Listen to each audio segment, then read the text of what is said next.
नमस्कार दोस्तों, स्वागत है पीडब्ल्यू ओनली आईएएस में। एक न्यूज जो पिछले 24-36 घंटों से यूट्यूब पे, सोशल मीडिया में, इंस्टाग्राम पे, हर जगह, फेसबुक पे चर्चा में है कि एक एमपी के सीसीटीवी फुटेज की वीडियो बाहर आई, जिसमें हमने देखा कि क्लासरूम में बैठे बैठे एक अभ्यर्थी कोलैप्स कर जाते हैं। ये बहुत ही दुखद, अनफॉर्चुनेट हादसा हुआ उस बच्चे के परिवार के साथ, सामने पढ़ाने वाले शिक्षक के साथ और आसपास बैठे बच्चों के लिए, जिन्होंने सामने ही ये दंश देखा है।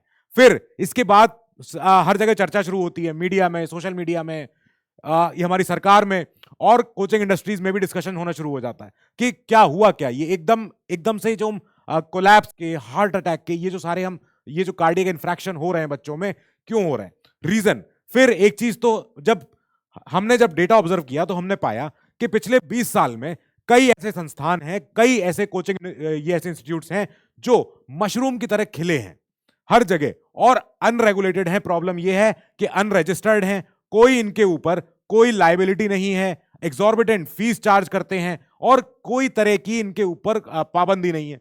अब ये बहुत ही एक, जिसे कहते हैं, एक दर्दनाक, हार्ट ब्रेकिंग पिक्चर है जब हम ऐसे ऐसे संस्थानों की फोटो देखते हैं। हम ये नहीं कह रहे कि यही वो संस्थान है, जो भी हैं अब, लेकिन ये जो आप फुटेज देख रहे हैं, ये आप जो पिक्चर्स देख रहे हैं, दिस शोज कि इंफ्रास्ट्रक्चर में प्रॉब्लम है, बच्चों के वहां बैठने में, बच्चों को हेजिटेशन होती है क्लासरूम में। ऐसे ऐसे बड़े बड़े क्लासरूम होते हैं जिसमें 400-500 बच्चे बैठते हैं और उसमें एक बच्चे को जो अनड्यू प्रेशर होता है, परिवार का तो है ही, समाज का तो है ही, आसपास बैठे हुए बच्चों के सामने वो क्वेश्चन भी नहीं पूछ सकता है टीचर से, क्योंकि पता नहीं टीचर क्या जवाब दे दे।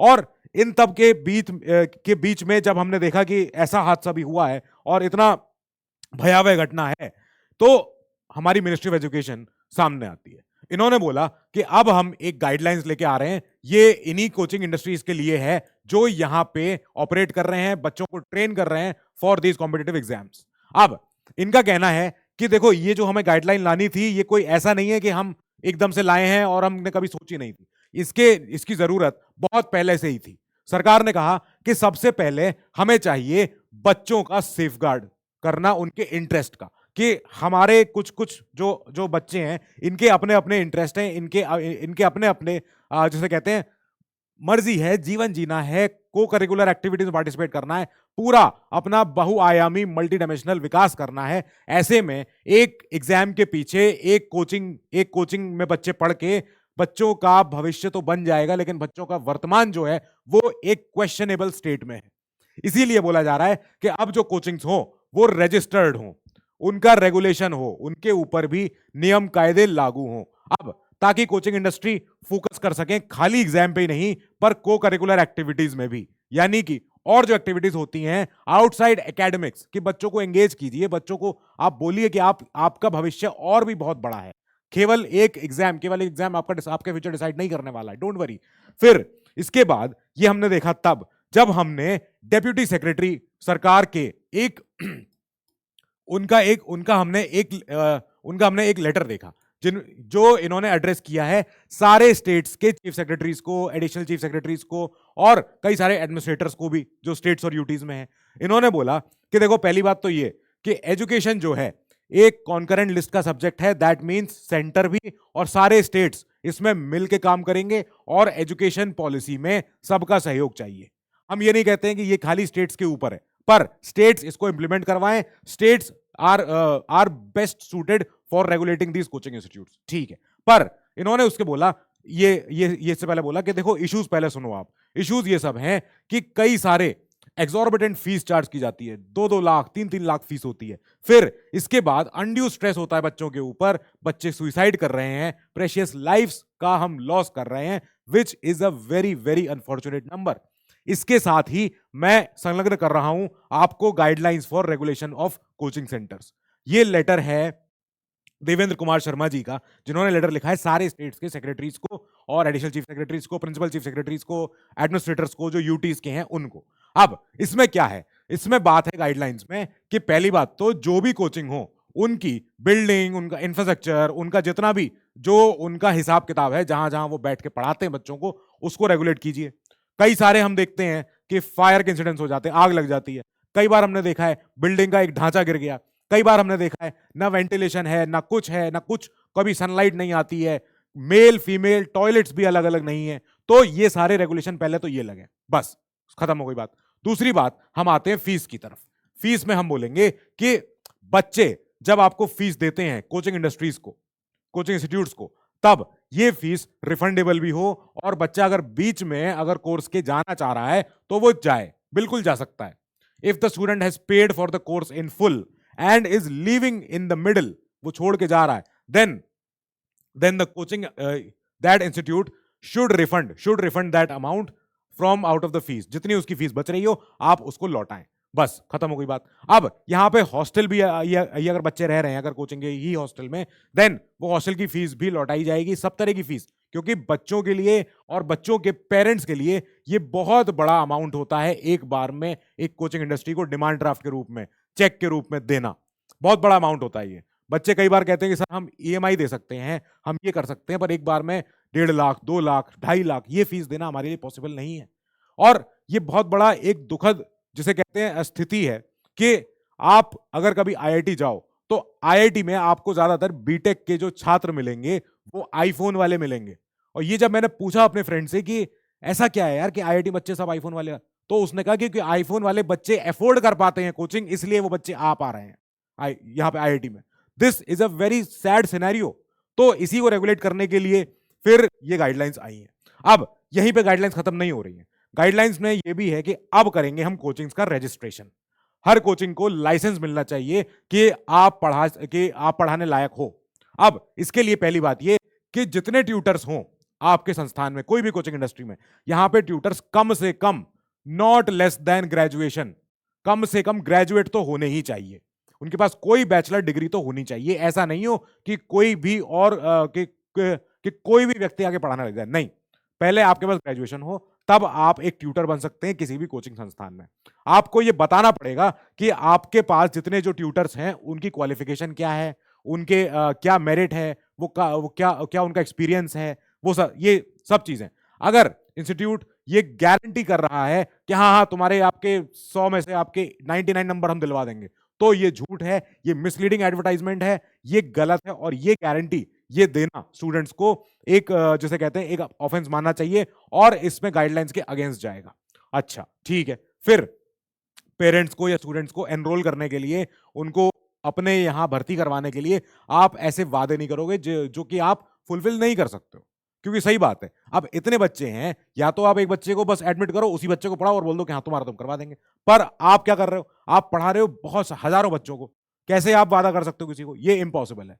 फिर इसके बाद बोला कि coaching centre can not enrol students under 16 years of age, 16 साल से कम बच्चों को आप एनरोल नहीं कर सकते।